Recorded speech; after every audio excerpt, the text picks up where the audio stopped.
I think the humanoid space is getting crazy. I think it's going to be similar to what we saw in EV, which is there were so many people entering. The rate of entrance and then the rate of destruction of their company. You're going to see this now. What's happening in EV is there's actually more China companies that are actually dissolving and blowing up than the new ones are being added. And I think we'll be in a similar curve at some point with humanoids, because I there's very few companies that actually know how to make a product end to end that's useful at scale, and there's very few that are doing the hard work. There's a lot of them that are doing the work, and they're trying to drive investment, they're trying to drive a bunch of other things, but there's going to be very few. I think it's not going to be a winner take all, by the way, situation. It seems winner take all to me. So help me understand that, because to me it's like, if you have a human or robot, so like let's play pretend and say Tesla gets to the highest scale, they have the biggest brain. How do you compete with that? Well, yeah, if they have the highest scale, every government in the world accept Tesla robots? Oh, sure. Okay. Yeah. So I think humanoids are going to be a geopolitical thing. Yeah. Because of the GDP implications, because of the defense implications as well. So I think, unlike other industries where they kind of started and they could have been built anywhere, like mobile phones, for example, they're built everywhere, all over the world. Mobile phones are built. I think as it relates to humanoids, there's going to be a very, very localized. And by the way, I think this is driving a lot of the delays out there, which is who's making the actuators, and first off, who can make one at the precision levels that we need, and then can we set up a localized supply chain for it, and are they not of certain entity? So I think that will be a defining factor, but it'll just be for a period of time. It's not going to be a permanent defining factor per se, but that will be a defining factor in scale for sure. For to some me, it period seems of time, which is like, where can you sell it? Yeah, to me, it seems like the actuator question is as big of a deal as the chip question. Now that you mention it, it's like that is the mechanism that's going to, actually manifest your brain in the real world. If you don't have an actuator system that is powerful enough or efficient enough to execute on what the brain can do, then your humanoid's not nearly as useful as it could be. So it's kind of like having Michael Jordan's brain but not having his body, or vice versa, or having Michael Jordan's body but not having his brain. Michael Jordan's Michael Jordan because you have the brain and the body together, right? Do you view it in the same way? Yes, and that is the question that's out there. That's the level of detail that the YouTube videos haven't gotten into yet, which will be levels of dexterity. And then how long do these things last? How long do you get, the millimeter type precision and eventually sub-millimeter type precision for how long? What is the gauge R&R, which is a measure of repeatability and reproducibility of a particular system? Hans nodding his head. What is the gauge R? What are the, when we do any kind of automation in the factory, we are measuring the repeatability and reproducibility of that automation. And if it's not good, then it could totally screw up your cost structure. So what's the repeatability? First off, we're trying to answer the question of what level of capability and dexterity are these things going to have? And then once you answer that question of what can they do a sample size of one of, then the next question is how long can they do it for, and for what level of precision can they do it? And all these things are happening right now under the surface. This is the ugly sausage making part of developing a product that you won't see out there. These are the alpha and beta stages and prototype stages where companies start something, go down a path, say, no, I gotta scrap it. I gotta do something different. So these are the things that need to be solved that you won't see in a few minute YouTube video. And by the way, then you get the power consumption. So once you electromechanically solve for the problem, are those electromechanics moving? Do they have power consumption that's representative of what's needed? Or is that equation, This was in the early days of smartphone. You'd have phones that would last 6 hours and phones that would last 30 hours. And there were major differences in power consumption and how that was being managed. And then more and more of that started getting solved actually by the silicon vendors. And then eventually, of course, the OEMs themselves. So there's so many problems that need to be solved that are actually not readily visible to consumers today. I've written a little bit about it. Yeah. And there may be a video about it as well. Actually, we'll see. Teaser. Go ahead, Hans. Yeah. Yeah, I mean, one quick way for Tesla investors to think about this is, Maxwell did bench scale, like prototyping, proof of concept of dry battery electrode technology a long time ago. And obviously that's why Tesla bought them. But it's taken Tesla, all these years since that acquisition just to get to the point where we're at now, and we still are not fully ramped up on doing both cathode and anode dry battery electrode. And the reason is because all the types of challenges that Jeff is talking about, that these engineering challenges, when it's one thing to make it at the bench scale, if you can get one that works out of 10 that you try, hey, you won. Like, that's success. When you're in production, if you have one successful part out of 10, you're out of business. And so you have to figure out how to make 10 out of 10 perfect every time. And now, okay, you want to do 10 out of 10 perfect, and you need to do it 1,000,000 times faster than what you're doing right now. And you can't ever fall below getting 10 out of 10 perfect as you speed up to 1,000,000 times faster. And those challenges, they just, they're exponential challenges. It's like the March of Nines for, a whole set of really, really hard engineering processes. And I think when you bring this back to Tesla, I think they have developed their own operating system for manufacturing products, hardware. And Jeff, let me interrupt you there for just a second.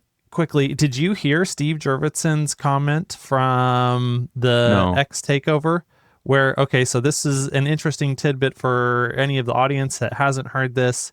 I highly recommend going and checking out his talk. But he talked about how years ago, Tesla had already started, they're all using, obviously, these big one-arm robot things in the automotive manufacturing plants that do a lot of the work to make the cars. And he said a long time ago, they were already thinking, man, these robots sure are dumb. It would be nice if we could make them smarter. And they were instrumenting them with cameras and hooking them up to their earlier versions of AI. And so, it was just a throwaway, offhand comment that he made. But if they were doing this, quite a while ago, building on, the same building blocks that they know that they have now turned into hardware for in the car, you can imagine what they have done with those robots since then, using AI, using vision, and trying to get a lot more intelligent. Yeah, I mean, this is where this is going, but and that will, I mean, there are companies that are just they're not even in the same solar system, the same universe as in those conversations. I was even referring to just their operating system for how they manage supply chains, very low latency, very low inventory, how they manage factories, right? What's the automation framework? What's the decision around, should this part even, is the requirement right? Is the requirement stupid? Should the part even exist? If the part exists, should the part be combined with another part? Should it be simplified further? And then how do you improve the process yield, the process time, and so forth? And then you make a decision. Like, they have their own OS for how they think through things, and then everybody in the company thinks that way. And and then now you're taking this to you have AI entering the factory, starting from the back end of the factory with cars driving out of the factory to, that's just going to continue moving its way further inside of the factory. That's where that is going. And there's just nothing close to it. I would say before Tesla, and there's other examples of really great manufacturing, but Six Sigma development in the 80s and 90s with Motorola. That was our operating system when we would talk to each other about product design and manufacturing. It was, can we get this down to under 3 defects per million? And we thought in that kind of framework. We had a framework to how to think about problems, how to solve problems, and how to use data and statistics. If you did not come into a meeting armed with data and statistics and an approach to solve the problem, you shouldn't really be there because no one's going to listen to you. And that is a culture that has to be created.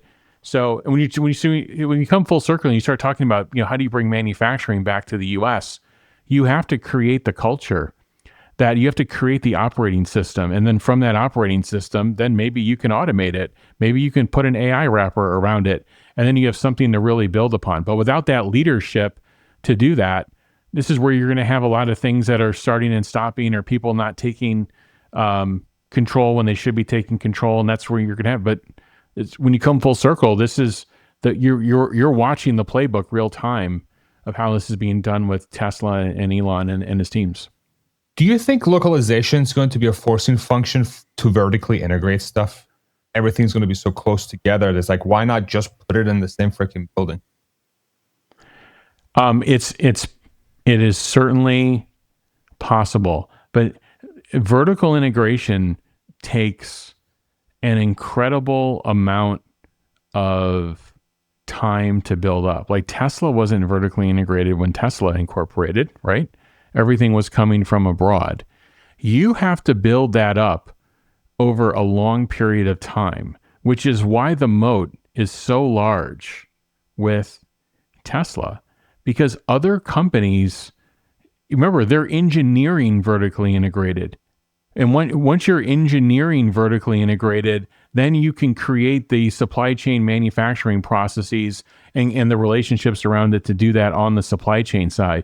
But you have to start of like, I am doing system software inside of my company, and I'm doing component level software inside of my company. I am not going to go to Bosch to buy, motors, the seat movement software for my seats. I'm not going to Bosch for. I'm going to do that inside of my company, and I'm going to architect this whole system inside of my company. And these are decisions. These things take over a decade to do. That's why the moat is so large. So yes, it can drive more vertical integration, but it's not going to be an overnight thing. I just like the imagery I can't get out of my head, and this might be like, this is definitely way too naive and just way too oversimplified. But in a couple of years' time, Musk Industry is going to have access to the smartest AI in the world, and they're also going to be manufacturing labor with the humanoid robot. So those two things together feels like the perfect place for them to just build everything they need, right? And that's a massive oversimplification. But I feel like those two things coming together could give them I don't know. Like, is that a crazy thought? Well, the allocation of bots is going to be a very, very fascinating thing to watch real time. Because there's what they decide to keep in house versus what they decide to sell. Correct. Yeah. Correct. Because there's not going to be an infinite amount. And so if there's not an infinite amount, and they have this unbelievable impact and influence on cost structure, first thing you're going to do is you're going to serve your own needs. And then you're going to figure out, like, what is the allocation system? It's going to be a wild thing to think about. Like, we can have a whole show about what are the thoughts behind how NVIDIA GPUs are allocated today. It's an interesting thing to think about. Like, how is it? It's not just check size. It's not just, there's a lot that goes on that's involved in that. So how are the allocation of bots going to be is going to be a very interesting thing to watch real time. Yeah. So the math is going to have to be like, how am I going to make more selling these products versus the money I'm going to save using them in the factory, and or the opportunity cost of throwing up a brand new thing that I'm trying to build?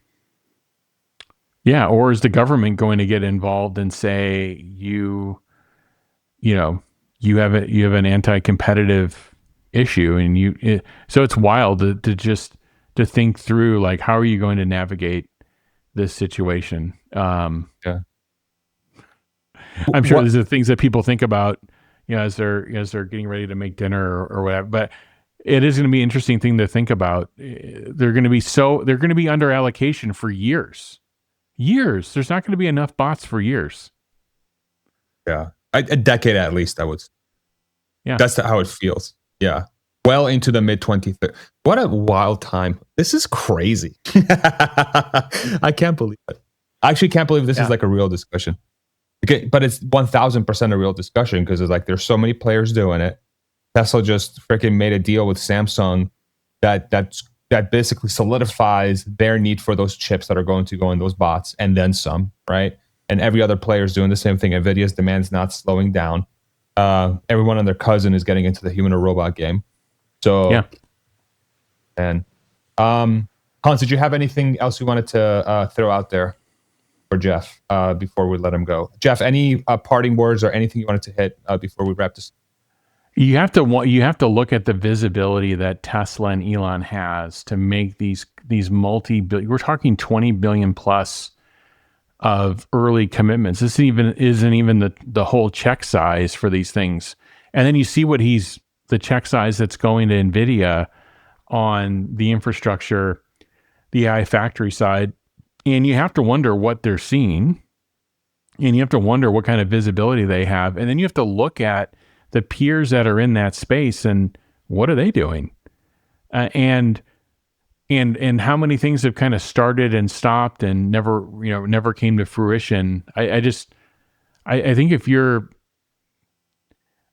following Tesla, these are gigantic moves, because the prior moves have all been their own factory development, their own, and now you're seeing major commitments to partners and these partners know that Tesla is just very serious and very capable, and there's a lot of certainty in that demand signal if it's coming from Elon and it's coming from Tesla. And I fundamentally believe this is why he got NVIDIA parts sooner.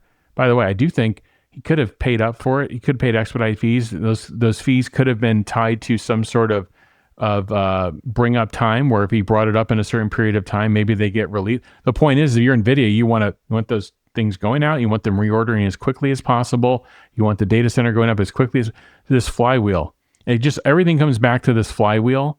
And it looks like Elon is creating the flywheel now for the rest of the supply chain that's going to power AI forward. It's going to be silicon partnership, battery energy partnerships, everything that's needed to power. Now I'm going to be looking at are there big mineral deals that are going to be done as well. That's be an interesting thing to follow and watch.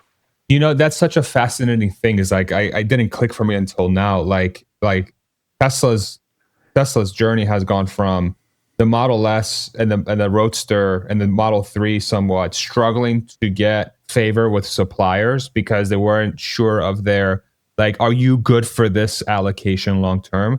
Versus, oh yeah, if Elon says he wants it, of course, obviously we're going to sell it to him because he's going to buy it and he's going to keep buying it forever. Like that confidence certainty. that your customer, exactly. Mm-hmm. He's gone from max uncertainty to max certainty. In certain areas. There's two awards that are highly coveted right now in the supply-based world. If you get an award on iPhone, or if you get an award with Tesla, I'm serious.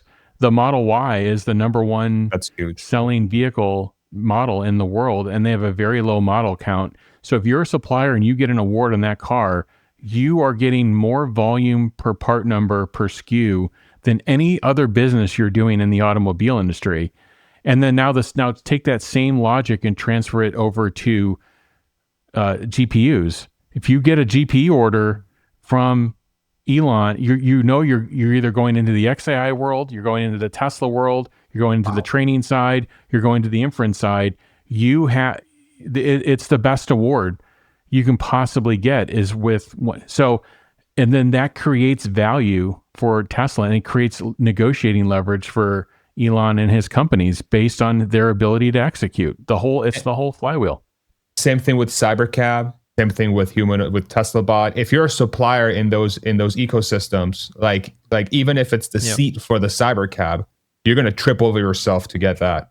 Right, because you're entering into the robo-taxi category, and who has more robo-taxi business in volume than Tesla?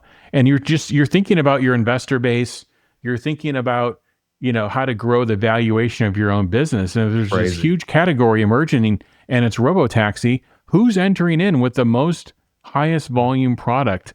They already have it today. If you look at the production rate of a robo-taxi today, and where will they be with the cybercab in the future, creates tremendous leverage for them within the supply base.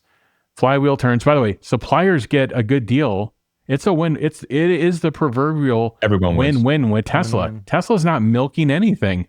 They're giving them certainty of demand, and they're giving them a very short network latency supply chain. So that order to cash cycle is very short, and then they can reorder again. They're the give on the Tesla side with suppliers is enormous. They don't have to do big check size. They don't have to do these things. They have a very good supply chain, and they have great forecast and certainty. It's not always perfect. I'm sure there's been situations where they've had to strand somebody here or there, but in general, if you're a supplier to Tesla, you have tremendous certainty in your business, and you have a really, really strong performing customer on the other side of it.